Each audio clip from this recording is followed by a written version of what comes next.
प्यारे छात्रों नमस्कार। आज हम एनसीईआरटी के कक्षा 10 के गणित विषय का पहला चैप्टर का अध्ययन करेंगे, वास्तविक संख्याएं।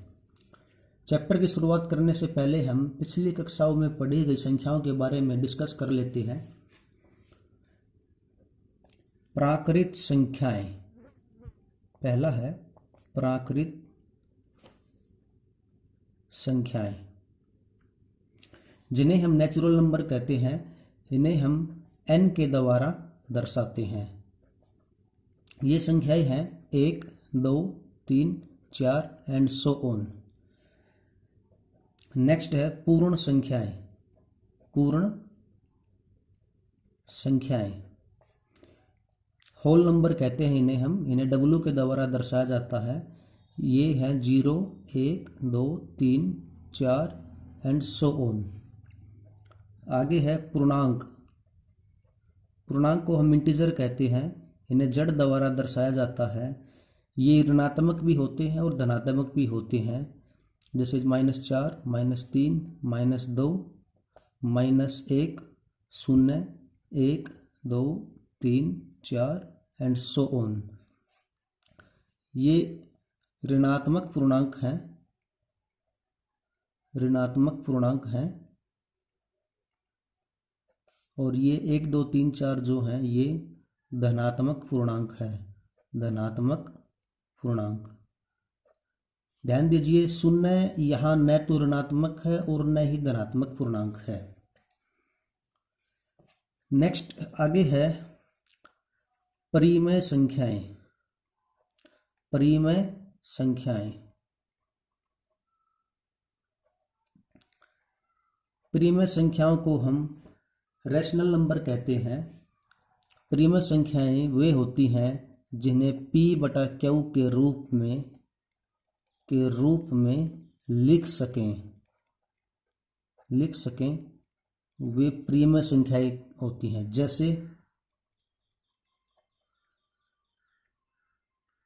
जैसे 5/9, 3/8, माइनस में ले लेते हैं -2/5 etc। इन्हें हम P/Q के रूप में लिख सकते हैं। यहाँ Q जो है वह 0 के बराबर नहीं हो सकता। आगे है अपरिमेय संख्याएं। अपरिमेय संख्याएं इर्रेशनल नंबर कहते हैं। इन्हें हम P/Q के रूप में नहीं लिख सकते।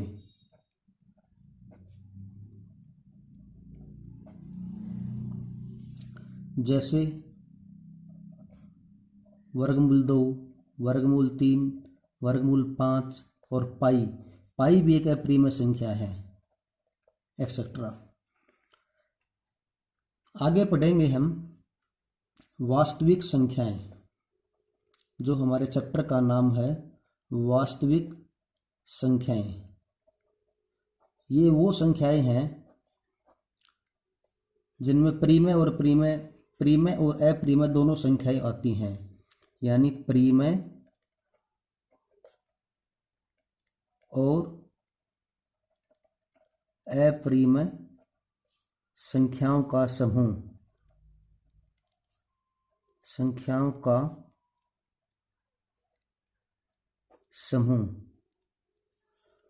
वास्तविक संख्याएं होती हैं। वास्तविक संख्याएं होती हैं। वास्तविक संख्या में परिमेय और अपरिमेय दोनों तरह की संख्याएं होती हैं। नेक्स्ट है प्रमेयिका। प्रमेयिका एक सिद्ध किया हुआ कथन होता है जो अन्य कथनों को सिद्ध करने में प्रयोग किया जाता है। प्रमेयिका जिसे हम लेमा कहते हैं, यह एक सिद्ध किया हुआ कथन होता है जो अन्य कथनों को सिद्ध करने में प्रयोग किया जाता है। यूक्लिड विभाजन प्रमेयिका। इस प्रमेयिका का हम एक्सरसाइज में भी प्रयोग करेंगे। एक्सरसाइज में प्रयोग करने से पहले एक बार इसे समझ लेते हैं। यह मान लीजिए हमारे पास दो संख्याएं हैं, जैसे 26 को हम भाग करते हैं 5 से, तो ये 5 से गया, पापा 25 और 1 बच गया। अब हम इसको, ये देखिए हमारे पास मान लीजिए दो संख्याएं थी, इसको हम यूँ लिखेंगे परिमेय के अनुसार 26 बराबर 5 गुना 5 जमा 1।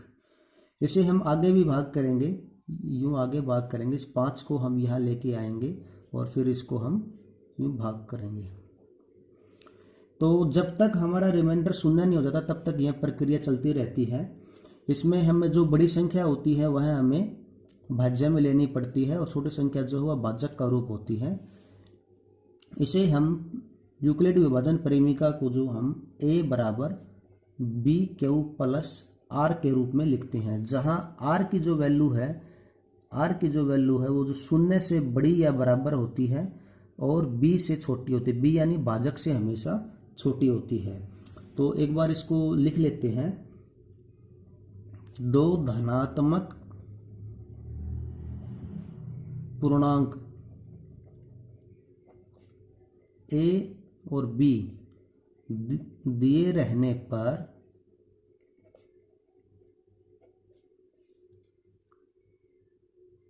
दो अन्य अद्वितीय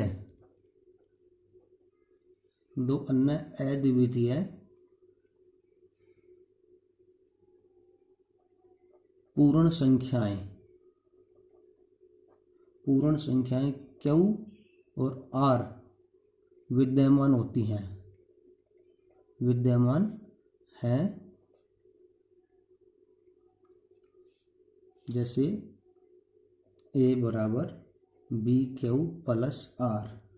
एक बार फिर बता रहा हूँ, जहाँ r जो है 0 से बड़ा या बराबर है और b से हमेशा छोटा है। तो यूक्लिड विभाजन परिमिका जो है, कोई भी दो संख्या दिए रहने पर बड़ी संख्या को हम छोटी संख्या से भाग करते हैं और तब तक यह प्रक्रिया रहती है जब तक रिमाइंडर हमारा शून्य नहीं हो जाता, शेषफल शून्य नहीं हो जाता। तो यूक्लिड विभाजन परिमिका की इस इक्वेशन का हमें बराबर ध्यान रखना है और इसी का हम आगे प्रयोग करेंगे।